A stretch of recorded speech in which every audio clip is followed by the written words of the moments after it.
আমি জানি তুমি সৌন্দর্য পিয়াসী। সুন্দর জিনিস ভালো লাগে তোমার কাছে, তাই তো নিজেকে সাজিয়ে রাখতে পছন্দ করো। সময় পেলেই মেহেদি মাখো হাতে, কাজল কালো চোখে নিজের চেহারা আয়নায় দেখো বারবার। সুন্দর জামা পরলে তোমায় কেমন লাগে সেটা জানার জন্যে ব্যাকুল হয়ে যাও। আচ্ছা, ফিটফাট জামা পরলেই কি মানুষ সুন্দর হয়ে যায়? মানুষের সৌন্দর্য কি কেবল মেকআপের মাধ্যমেই ফুটে ওঠে? হাদিসে আছে, নির্লজ্জতা ও অশ্লীলতা বস্তুকে কুশ্রী করে তোলে, আর লজ্জা বস্তুর সৌন্দর্য বাড়িয়ে দেয়। আসলে লজ্জাই হলো সৌন্দর্যের মূল মন্ত্র। এর বাইরে গিয়ে তুমি যতই অপরূপ রূপে সাজো না কেন, লাভ নেই। সবার আগে দরকার লজ্জা। লজ্জা সচ্চরিত্রের মৌলিক বৈশিষ্ট্য, ঈমানের নিদর্শন। লজ্জার মধ্য দিয়ে আত্মসম্মান ফুটে ওঠে। এটি সেই সূক্ষ্ম অনুভূতি যা মানুষের চরিত্রের ওপর প্রভাব বিস্তার করে। যাকে এই গুণ থেকে বঞ্চিত করা হয়েছে সে সকল কল্যাণ থেকে বঞ্চিত, আর যাকে এর দ্বারা সম্মানিত করা হয়েছে সেই পরিপূর্ণ কল্যাণ দ্বারা অলঙ্কৃত। রাসূল সাল্লাল্লাহু আলাইহি ওয়াসাল্লাম বলেছেন, লজ্জা ঈমানের অঙ্গ, আর ঈমানের জায়গা হলো জান্নাত। নির্লজ্জতা ও অসভ্যতা হচ্ছে নিকৃষ্ট আচরণের অঙ্গ, আর নিকৃষ্ট আচরণের স্থান হলো জাহান্নাম। লজ্জা এখন তোমার কাছে গুরুত্বহীন, জীবন থেকে প্রায় নির্বাসিত। উচ্ছৃঙ্খল জীবনযাপন তোমাকে আরও বেপরোয়া করে তুলেছে। দিনকে দিন তুমি ইসলাম বিমুখ হয়ে যাচ্ছ।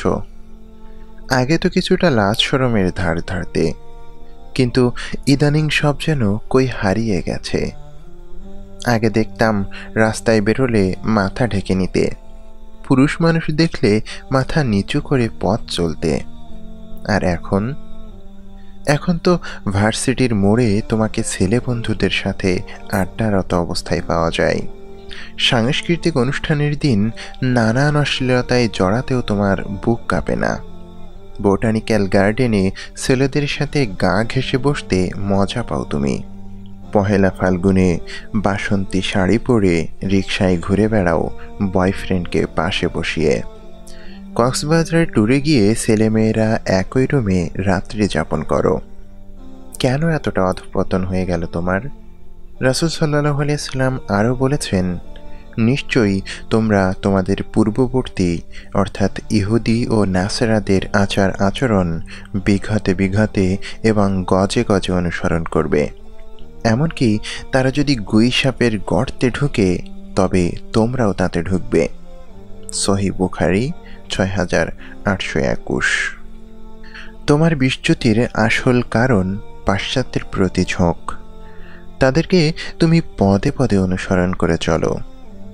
ওরা যদি ফ্রি মিক্সিংকে আধুনিকতা বলে তবে তুমি তাতে পুরোপুরি সায় দাও। ওরা যদি খোলামেলা পোশাককে ভদ্রতা আখ্যা দেয় তুমিও সেটা মেনে নাও চোখ বুজে। ওদের আচার আচরণকে এতটাই অন্ধভাবে অনুকরণ করো যে পশ্চিমারা গুইসাপের গর্তে ঢুকে পড়লে তুমিও তাতে ঢোকার আপ্রাণ চেষ্টা চালাবে। তোমার এই শোচনীয় অবস্থা দেখে প্রচণ্ড দুঃখ হয় আমার। তুমি এমন আঁটোসাঁটো পোশাক পরো যার মাধ্যমে দেহের সব কিছু প্রকাশিত হয়ে যায়। নিজের সৌন্দর্যের দুষ্টু মায়াজালে আকর্ষিত করো শত যুবককে। অন্যরকম আকর্ষণ খুঁজে পাওয়া যায় তোমার কথাবার্তায় এবং চাল চলনে, সাজগোজে এবং চোখের পলকে। কিন্তু তোমার একটুও লজ্জা করে না। নিজের সবটা অন্যের সামনে প্রকাশিত হয়ে যাওয়ার পরও লজ্জায় লাল হয় না তোমার মুখ।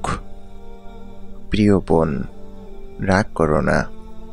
কথাগুলো ব্যথিত হৃদয়ের নীরব কান্নার বহিঃপ্রকাশ। আমি এইটুকুই আশা করতে পারি যে কথাগুলো তোমার কান অবধি পৌঁছবে, তোমার হৃদয়ের দরজায় কড়া নাড়বে, স্থান করে নেবে অন্তরের গহীন কুঠুরিতে। কথাগুলো নিঃসৃত হয়েছে এমন হৃদয় থেকে যেখানে রয়েছে তোমার জন্যে কল্যাণকামিতা। কথাগুলো বলছে এমন একজন ভাই যে তোমার অধঃপতন দেখে কেঁদেছে, যে দেখতে পাচ্ছে ধীরে ধীরে তোমার অন্ধকারে হারিয়ে যাওয়ার লোমহর্ষক দৃশ্য, দেখতে পাচ্ছে তোমার নৈতিকতার চরম অবক্ষয়, যে দূর থেকে কাফিরদের চক্রান্তের জালে তোমাকে ধীরে ধীরে হারিয়ে যেতে দেখছে। এত কিছুর পরও সে কি তোমাকে সতর্ক করবে না? চারপাশে চলমান চক্রান্ত সম্পর্কে তোমায় অবগত করবে না? বোন আমার কথাগুলো মোটেও নতুন নয়। এগুলো তোমার জন্য রিমাইন্ডার। হতে পারে আল্লাহ সুবহানাহু ওয়া তাআলা এর ওসিলায় তোমাকে উপকৃত করবেন। হয়তো এর দ্বারা তোমার হৃদয়টা প্রশান্ত হবে। হতে পারে এই কথাগুলো তোমার উপর ভালো প্রভাব ফেলবে। আমি মিনতি করছি তোমার কাছে, মিনতি করছি তোমার চেতনার কাছে, তোমার দ্বীনি মূল্যবোধের কাছে, মিনতি করছি তোমার নির্মল ফিতরাতের কাছে, যা আল্লাহ তাআলা তোমাকে দিয়েছেন। আমি কড়া নাড়ছি তোমার লজ্জার অনুভূতির দোরগোড়ায়। তুমি কি এই ভাইয়ের ডাকে সাড়া দেবে না? তুমি তো জানো, পরকালে মুক্তি পাওয়ার জন্যে ইসলামী বিধিবিধানের কোনো বিকল্প নেই। জান্নাত পেতে চাইলে অবশ্যই আল্লাহর হুকুম অনুসরণ করতে হবে। দিনের ওপর দৃঢ় থাকা ছাড়া আখিরাতে নাজাত পাওয়া যাবে না। এ কারণেই ইসলামের শত্রুরা যখন মুসলিমদের অবিচলতা দেখতে পায় তখন ফন্দি আটে। ইসলাম থেকে দূরে সরিয়ে দেওয়ার জন্যে পায়তারা করে। তারা আমাদের মূল্যবোধকে ধ্বংস করতে এবং লজ্জাকে ছিনিয়ে নিতে চায়। তারা ওই সকল নৈতিকতাকে নষ্ট করে দিতে চায় যা উম্মাহকে এগিয়ে যেতে সাহায্য করবে, অথচ ওগুলো ধরে রাখা আমাদের জন্য ফরজ। ওরা এমন সব ইন্দ্রজালে তোমায় ফাঁসিয়ে দেবে যে টেরও পাবে না। এমন এমন উপকরণ ওরা নিয়ে আসবে যেগুলো আপাত দৃষ্টিতে আকর্ষণীয়, লোভনীয়, কিন্তু ভেতরে ভেতরে লুকিয়ে আছে ধ্বংসাত্মক সব উপাদান। বিভিন্ন বিজ্ঞাপন, ম্যাগাজিন, বিলবোর্ড এবং মনোহর স্লোগানের মাধ্যমে ওরা ঈমান বিধ্বংসী চিন্তা চেতনা ছড়িয়ে দেবে তোমার মাঝে। তারা কখনোই সরাসরি ইসলাম ছেড়ে দিতে বলবে না। দেখিয়ে দাও অদেখা তোমায়, কাছে আসার সাহসী গল্প, জাগো নারী, জাগো বন্যী শিখা, উইমেন চ্যাপ্টার, এসব মুখরোচক উপাদান নিয়ে আসবে তোমার সামনে। তোমার কাছে তোমার শত্রুরা যা চাচ্ছে তা অত্যন্ত মূল্যবান। তারা ধ্বংস করে দিতে চায় তোমার দিন, তোমার আত্মমর্যাদাবোধ, লজ্জার গুণকে মাটিতে মিশিয়ে দিতে চায় ওরা। অথচ এর মাধ্যমেই আভিজাত্য প্রকাশ পায়। তারা চায় তুমি তাদের সমাজের মেয়েদের মতো নির্লজ্জ এবং মূল্যহীন হয়ে যাও। তারা তোমাকে নগ্নতার দিকে আহ্বান করে, অশ্লীলতার দাওয়াত দিয়ে যায় প্রতিনিয়ত। ওদের মূল ইন্ধনদাতা হলো শয়তান, আর শয়তানি মিশনের অন্যতম হাতিয়ার হলো নির্লজ্জতা। হাদিসে আছে, নারী হলো পর্দাবৃত থাকার মানুষ। সে যখন পর্দা থেকে বের হয়ে যায় তখন শয়তান তার দিকে খারাপ নজরে উকি দেয়। বোন আমার, তুমি কি জাহেলিয়াতের এসব ধ্যান ধারণাকে ছুঁড়ে ফেলবে না? তুমি কি আত্মসম্মান এবং দৃঢ়তা নিয়ে বলবে না, আমি আল্লাহ এবং তার রাসূলের আদেশ ছাড়া অন্য কিছুই গ্রহণ করব না? তারা আমাদের চারপাশে ষড়যন্ত্রের পর ষড়যন্ত্র করছে, নীল নকশা বানাচ্ছে, চোরাগুপ্তা হামলার জন্য প্রস্তুতি নিচ্ছে। তাদেরকে তুমি যদি সুযোগ করে দাও তবে অনায়াসেই ওরা প্রবেশ করবে তোমার ঈমানি দুর্গে। এরপর সব কিছু তছনছ করে দেবে। তাদের মোকাবিলায় তুমি সুউচ্চ পাহাড়ের মতো দাঁড়াও, ইমান বিধ্বংসী পশ্চিমা ঘূর্ণিঝড়ের বিপরীতে নৈতিকতা এবং লজ্জা দিয়ে সীসা ঢালা প্রাচীর তৈরি করে নাও। আচ্ছা, হারাম জিনিসকে অন্তর দিয়ে ঘৃণা করা কি ইমানের সর্বশেষ পর্যায় না? হারাম জিনিস দেখে পুলকিত হওয়া, খোলামেলা জামা কাপড় পরা, জিনার সম্পর্কে জড়িত থাকা, বিজাতীয়দের অন্ধ অনুকরণ করা, এসব জিনিস কি হারাম নয়? তুমি কি এগুলোকে ঘৃণা করো? মোটেও না, বরং অন্তর থেকে এসবকে ভালোবেসে ফেলছ। পাপ কাজে দিন দিন অভ্যস্ত হয়ে যাচ্ছ। তোমার ঈমান কি সত্যি অবশিষ্ট আছে, নাকি ওটাও মেসেঞ্জারে কাউকে ফরওয়ার্ড করে দিয়েছ? তুমি টেরও পাওনি তোমার কত উত্তম বৈশিষ্ট্যের কবর রচিত হয়েছে। বারবার অভিনেতা অভিনেত্রীদের খোলামেলা দৃশ্য দেখতে দেখতে তোমার হৃদয়ে যে কত প্রবৃত্তি গজিয়ে উঠেছে তা কি তুমি জানো? হিন্দি সিরিয়াল, হলিউডের মুভি, রিয়েলিটি শো, এসব দেখে দেখে তোমার নৈতিকতার যে কতটা অধঃপতন হয়েছে তা একটিবারও ভেবে দেখনি। আজকালকার শিশুরাও তোমাদের দেখে দেখে প্রভাবিত হচ্ছে। নায়ক নায়িকারা যৌন দৃশ্যে অভিনয়কে তারা খুব স্বাভাবিক ব্যাপার ধরে নিয়েছে। টিভি থেকে ওরা যৌন শিক্ষা নিচ্ছে আর বাস্তবে প্রয়োগ করছে সেগুলো।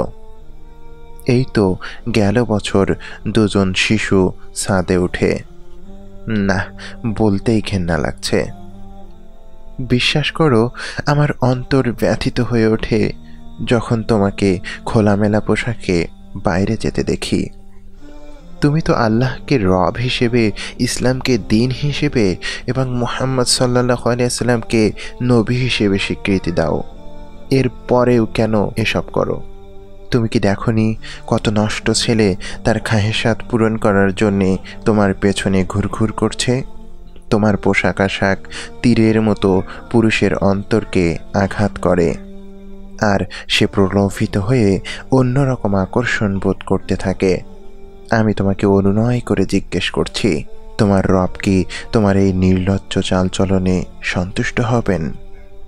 আল্লাহ সুবহানাহু ওয়া তাআলা কুরআনে বলেছেন, জাহেলি যুগের মতো নিজেদের প্রদর্শন করবে না, কখনো না। আল্লাহ কখনোই এমন বান্দার প্রতি সন্তুষ্ট হন না যে তার বিধান লঙ্ঘন করে। পর্দা না করে তুমি আল্লাহর বিধান অবজ্ঞা করেছ। জাহেলি যুগের নারীদের মতো পরপুরুষকে আকৃষ্ট করেছ নিজের দিকে। হাজারো যুবকের অন্তরে জাগিয়েছ যৌনতার নেশা। প্রিয় বোন, লজ্জা হলো চরিত্রের গুরুত্বপূর্ণ অংশ। একজন মুসলিম নারী সব সময়ই লজ্জার ভূষণ আঁকড়ে ধরে থাকে, কারণ ঈমানের বিশেষ একটি শাখা হলো লজ্জা। লজ্জা ছাড়া ঈমান কখনো পূর্ণতা পায় না। আল্লাহর কসম, লজ্জা যখন হারিয়ে যায় তখন আর কোনো কল্যাণ বাকি থাকে না। রাসূল সাল্লাল্লাহু আলাইহি ওয়াসাল্লাম বলেছেন, ঈমানের ৭০টিরও বেশি শাখা রয়েছে, আর লজ্জা ঈমানের একটি বিশেষ শাখা। এসো তোমায় লজ্জাশীলতার গুণ দেখাই। একজন নারীকে কিভাবে লজ্জার ভূষণ আঁকড়ে ধরতে হয় তার একটা বাস্তব উদাহরণ দিই। উম্মুল মুমিনিন আয়েশা রাদিয়াল্লাহু তাআলা আনহা এর লজ্জাশীলতার অনুপম দৃষ্টান্ত দেখো। আল্লাহর রাসূল সাল্লাল্লাহু আলাইহি ওয়াসাল্লাম যখন মারা যান তখন তাকে আয়েশা রাদিয়াল্লাহু তাআলা আনহা এর ঘরেই দাফন করা হয়। এরপর মুসলিমদের খলিফা হন আয়েশার পিতা আবু বকর রাদিয়াল্লাহু তাআলা আনহু। একসময় আবু বকরও দুনিয়া থেকে বিদায় নিয়ে চলে যান মহান রবের কাছে। আবু বকরকে রাসূল সাল্লাল্লাহু আলাইহি ওয়াসাল্লামের পাশেই দাফন করা হয়। এরপর মুসলিমদের খলিফা হন উমর ইবনুল খাত্তাব রাদিয়াল্লাহু তাআলা আনহু। হায়াত শেষ হলে উমরকেও আল্লাহ তাআলা নিয়ে যান দুনিয়া থেকে। উমরের মৃত্যুর পরও তাকেও আল্লাহর রাসূল সাল্লাল্লাহু আলাইহি ওয়াসাল্লামের পাশে দাফন করা হয়। যেদিন থেকে উমরকে আয়েশার ঘরে দাফন করা হয় সেদিন থেকেই উম্মুল মুমিনিন আয়েশা রাদিয়াল্লাহু তাআলা আনহা সতর্ক হয়ে যান। তিনি বলেন, ইতিপূর্বে আমি আমার কক্ষে কাপড় খুলতে লজ্জাবোধ করতাম না, কেননা এখানে আমার স্বামী আর আমার বাবার কবর ছিল। কিন্তু উমরকে আমার কক্ষে দাফন করার পর থেকে আমি কখনোই এই ঘরে কাপড় খুলিনি। এই ঘরে উমরের কবর আছে। এই লজ্জায় সবসময় শরীরের সাথে কাপড়কে শক্ত করে বেঁধে রাখতাম। সুবহানাল্লাহ। দেখো, মুমিনদের মা আয়েশার লজ্জাশীলতার গুণ দেখো।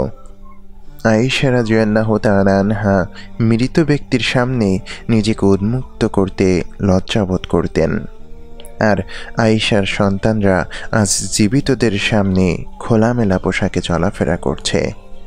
উমরের মতো দিনদার, তাকওয়াবান ও মহাপবিত্র ব্যক্তির কবর দেখে আয়েশা রাদিয়াল্লাহু তাআলা আনহা পর্দা করতেন, আর তুমি বেদিন বেহায়া ছেলেদের সামনে নিজের সবটা খুলে দিতেও লজ্জা পাও না। ছি, কতটা নিচে নেমে গেছো তুমি, কতটা অধঃপতন হয়েছে তোমার। কিয়ামতের দিন কোন মুখ নিয়ে আয়েশাদের কাতারে দাঁড়াবে? একবার উম্মু খাল্লাদ রাদিয়াল্লাহু তাআলা আনহা নামের এক মহিলা সাহাবী দৌড়ে এলেন আল্লাহর রাসূলের কাছে সাল্লাল্লাহু আলাইহি ওয়াসাল্লাম। তার সন্তানকে শহীদ করে দেয়া হয়েছিল। সন্তানের মৃত্যুর ব্যাপারে জানার জন্যে তিনি এসেছিলেন। তার মুখমণ্ডল সহ পুরো দেহ ঢাকা ছিল। তাই দেখে কেউ কেউ বলে উঠল, তুমি চেহারা ঢেকে নিজের ছেলের কথা জিজ্ঞেস করতে এসেছ? উম্মু খাল্লাদ রাদিয়াল্লাহু তাআলা আনহা তখন জবাব দিলেন, ছেলে হারিয়েছি, কিন্তু লজ্জা হারাইনি। সুবহানাল্লাহ। দেখো, লজ্জাশীলতা কাকে বলে। সন্তান হারানো একজন মা তীব্র কষ্টের সময়েও লজ্জার কথা ভুলে যাননি, বেপরদা অবস্থায় বাইরে বেরোননি। সন্তান হারানোর যন্ত্রণা এই মায়ের অন্তরে ঠিকই চলছে দাউ দাউ করে। তবুও নির্লজ্জের মতো খোলামেলা পোশাকে দৌড়ে চলে আসেননি। এই মহিলা যদি তীব্র কষ্টের সময়েও লজ্জার গুণ আঁকড়ে ধরতে পারে, তবে তুমি স্বাভাবিক অবস্থাতেও সেটা পারবে না কেন? কবে থেকে তোমার চিন্তা চেতনা এতটা নিচু হয়ে গেছে? তুমি কি সারাহের ঘটনা শোনোনি? এসো, আমি তোমাকে সেই লজ্জাশীলা নারীর ঘটনা শোনাই। ইব্রাহিম আলাইহিস সালামের স্ত্রী ছিলেন সারাহ। তারা দুজন মিলে হিজরত করেন। সফর করতে করতে পৌঁছে যান এক অচেনা রাজ্যে। ওই রাজ্যের রাজা ছিল খুবই অত্যাচারী। সে যখন তাদের আগমনের কথা জানতে পারে, তখন সারাহকে নিয়ে ফোন দিয়ে আটে। সারাহের সাথে কথা বলার জন্যে তাকে প্রাসাদে রেখে পাঠায়। নির্জন কক্ষে রাজা তার সাথে কথা বলতে শুরু করে। এক পর্যায়ে সে সারাহর কাছাকাছি চলে আসে। সারাহ তখন অজু করার অনুমতি চান। অনুমতি দেয়া হয়। তিনি অজু করে সালাতে দাঁড়িয়ে যান এবং দোয়া করেন। বলেন, আল্লাহ গো, আমি তোমার উপর ও তোমার রাসূলের উপর ঈমান এনেছি, আর আমার লজ্জাস্থান স্বামী ব্যতীত অন্য কাউকে ব্যবহার করতে দিইনি। তুমি এই কাফিরকে আমার উপর ক্ষমতাবান করো না। সারাহ কেঁদে কেঁদে এই দোয়া করছিলেন। এমন সময় বাদশাহ অজ্ঞান হয়ে মাটিতে লুটিয়ে পড়ে। তখন সারাহ বলে ওঠেন, আল্লাহ গো, যদি লোকটি মারা যায় তবে মানুষজন বলবে আমি একে হত্যা করেছি, তুমি এর জ্ঞান ফিরিয়ে দাও। এরপর রাজা জ্ঞান ফিরে পায়। সে আবারও সারাহর দিকে অগ্রসর হতে চায়, কিন্তু যখনই আগ বাড়ায় তখনই অজ্ঞান হয়ে যায়। 2-3 বার এমনটা হয়। এরপর রাজা যখন জ্ঞান ফিরে পায়, তখন সে ভীত সন্ত্রস্ত হয়ে যায়। তারপর সে সারাহকে ফেরত পাঠিয়ে দেয় ইব্রাহিম আলাইহিস সালামের কাছে। এভাবেই অত্যাচারী রাজার হাত থেকে মুক্তি পান সারাহ। সারাহ আলাইহিস সালাম এমন এক মহিয়সী নারী ছিলেন যিনি তার লজ্জাস্থানকে হেফাজত করেছেন। নিজের স্বামী ছাড়া অন্য কারো জন্য সেটি উন্মুক্ত করে দেননি। তাই তো আল্লাহর পক্ষ থেকে গায়েবী মদদ চলে এসেছিল তাকে রক্ষা করার জন্য। দেখেছ একজন পরহেজগার নারীর কি ফজিলত! অত্যাচারী রাজাও কুপকাত হয়ে যায় পুণ্যবতী রমণীর সামনে। তুমি কি এমন মহিয়সী নারী হতে চাও না? উম্মু খাল্লাদ, আয়েশা কিংবা সারাহ মতো হওয়ার ইচ্ছে জাগে না? তোমার আর তাদের মধ্যে কতই না পার্থক্য। তারা আল্লাহর আদেশ অক্ষরে অক্ষরে মেনে চলতেন, নিজের পর্দা এবং লজ্জার হেফাজত করতেন। আর তুমি আল্লাহর শত্রুদের অনুসরণ করো অক্ষরে অক্ষরে। তারা লজ্জাশীলতা আর পর্দাকে দিনদারিতার অংশ মনে করতেন, আর তুমি এসবকে সেকেলে ভাবো। পর্দা হলো তোমার কাছে পশ্চাৎপদতা। একজন মুসলিম নারী হিসেবে এর চেয়ে লজ্জাজনক বিষয় আর কি হতে পারে? বোন আমার, তোমার অন্তর কি পাশ্চাত্যের দিকে ঝুঁকে আছে, নাকি বলিউডের নর্তকীরাই তোমার আদর্শ?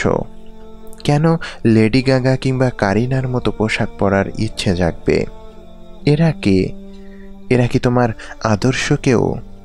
এরা কি মুসলিম? কাফিরদের চালচলন কবে থেকে তোমার এত প্রিয় হয়ে গেল? ইদানিং তুমি যেসব জামা কাপড় পরো সেগুলোর বেশিরভাগই পাশ্চাত্যের অন্ধ অনুকরণে বানানো, নয়তো হিন্দুস্থানের মুশরিকদের থেকে ধার করা। আল্লাহর ওয়াস্তে সতর্ক হও। ওরা তোমার দিনের শত্রু। তোমার পরকাল বরবাদ করে দেবার জন্যেই ওদের এত এত মিশন। আজকাল নির্লজ্জ ম্যাগাজিনে, ঘৃণ্য ফ্যাশনে, অশ্লীল টেলিভিশনে, সিরিয়ালে মুসলিম নারীদের চেহারা দেখা যায়, অথচ এগুলোর মূল লক্ষ্যই হলো অশ্লীলতার দিকে মানুষকে আহ্বান করা। তুমি এগুলোর দিকেই বেশি ঝুঁকে পড়ছ। প্রণয় কবিতা, রোম্যান্স, হাস্যকর কথাবার্তা মুখস্থে ব্যস্ত দিন পার করো, অথচ কুরআন মাজিদের একটি আয়াতও মুখস্থ করতে মন টানে না তোমার। নবীজির একটি হাদিস উল্টিয়ে দেখতে চাও না, অথচ নারীবাদী ম্যাগাজিন পুরোটাই এক বৈঠকেই পড়ে শেষ করো। ঠিক এটাই ইসলামের শত্রুরা চায়। তারা চায় আমাদের তরুণ প্রজন্মকে আল্লাহ বিমুখ করে দিতে, রবের কালাম এবং প্রিয় রাসূলের সুন্নাহ থেকে আমাদের গাফিল করে দিতে। কারণ আমরা যদি দিনকে পরিপূর্ণভাবে আঁকড়ে ধরি, তবে ওরা নির্ঘাত পরাজিত হবে। ওদের অহমিকা ধুলোয় মিশে যাবে। পৃথিবীতে আমরাই হব বিজয়ী শক্তি। তাই ওরা আমাদেরকে দিন থেকে দূরে রাখতে চায়। আমাদের কাছ থেকে দিন ইসলামের স্বভাব চরিত্র কেড়ে নিতে চায়। প্রতিটি দিনের একটা স্বভাব আছে, আর ইসলামের স্বভাব হলো লজ্জা। ওদের নষ্ট চিন্তা চেতনা আমাদের ধ্যান ধারণাকে প্রভাবিত করছে দারুণভাবে। পাল্টে যাচ্ছে আমাদের নৈতিক দৃষ্টিভঙ্গি। পর্দার মতো ফরজ বিধানকে বলা হচ্ছে পিতৃতন্ত্রের খড়গ। বোরখাকে মনে করা হচ্ছে পাহাড় সম ভারী বোঝা। জিলবাব খিমার হয়ে গেছে মধ্যযুগীয় পোশাক। আজকাল তো গুরুত্বহীন জিনিসই অধিক গুরুত্বের সাথে দেখা হচ্ছে। বেশিরভাগ মুসলিম নারী তুচ্ছ জিনিস নিয়ে ব্যস্ত। কেউ কেউ আয়নার সামনে ঘন্টার পর ঘন্টা সময় ব্যয় করে, অথচ খুঁজু খুশু নিয়ে সালাত পড়ার ইচ্ছে জাগে না। কাকের মতো ঠোকর দিয়ে দিয়ে বিদ্যুৎ গতিতে সালাত শেষ করে। কেউ কেউ তো আবার গীবত পরনিন্দায় মেতে থাকে সারাক্ষণ। অন্যের ছোট ছোট ভুলগুলো সামনে এনে মানুষকে হেয় করে তারা। খোশ গল্পের আড়ালে অন্যের সম্মান নষ্ট করা হয়, দোষ চর্চা করা হয়। অথচ রাসূল সাল্লাল্লাহু আলাইহি সাল্লাম বলেছেন, খবরদার, তোমরা অবশ্যই অনুমান করা থেকে বিরত থাকবে, কারণ অনুমানই হচ্ছে সবচেয়ে বড় মিথ্যা।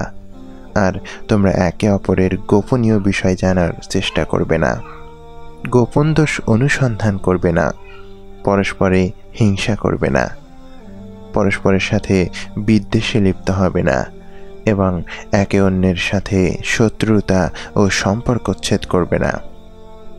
বোন আমার, জায়নিস্টদের ধ্যান ধারণার অন্ধ অনুসরণ করে চরিত্রহীন নারীতে পরিণত হয় না, যারা ধ্বংসের দিকে আহ্বান করে, যারা দিনদারিতা এবং লজ্জাশীলতাকে তুচ্ছ জ্ঞান করে, তাদেরকে ত্যাগ করো।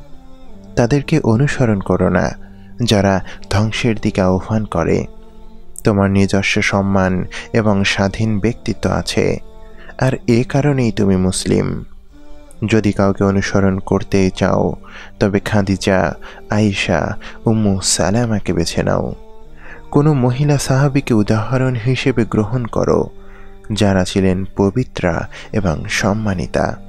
তাদের পদাঙ্কই তো তোমার জন্য অনুসরণীয়, তাদের জীবনই তোমার চলার পথের পাথেয়। আল্লাহর নামে শপথ করে বলছি, তোমার বেপর্দা চলাফেরা দেখে অন্তরাত্মা কেঁদে ওঠে। আমি যার বর্ণায় বিস্মিত হই, যখন তুমি পরপুরুষের সাথে খিলখিল করে হাসো। তুমি যখন খোলামেলা পোশাকে বাইরে বেরো, তখন ফেরেশতারা পর্যন্ত লজ্জায় চেহারা লুকিয়ে ফেলে। কিন্তু তোমার কাছে এটা কিছুই মনে হয় না। বোন আমার, অন্তত এই পবিত্র ফেরেশতাদেরকে একটু সম্মান করো।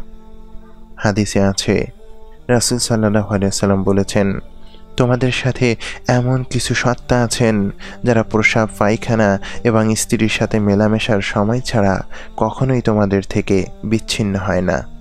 সুতরাং তাদেরকে লজ্জা করবে এবং সম্মান করবে। এখনই সময় পদক্ষেপ নেয়ার এবং সঠিক কাজটা করার। পশ্চিমাদের কান পড়া থেকে নিজেকে হেফাজত করো। হৃদয় দিয়ে দ্বীন ইসলামকে অনুধাবন করার চেষ্টা চালিয়ে যাও। তোমার রবের প্রেরিত কিতাবকে আপন করে নাও। কুরআন সুন্নাহকে আঁকড়ে ধরে শত্রুর সকল চক্রান্ত তাদের মুখের ওপর ছুঁড়ে মারো, যেন রাগে ক্ষোভে তাদের দম বন্ধ হয়ে যায়।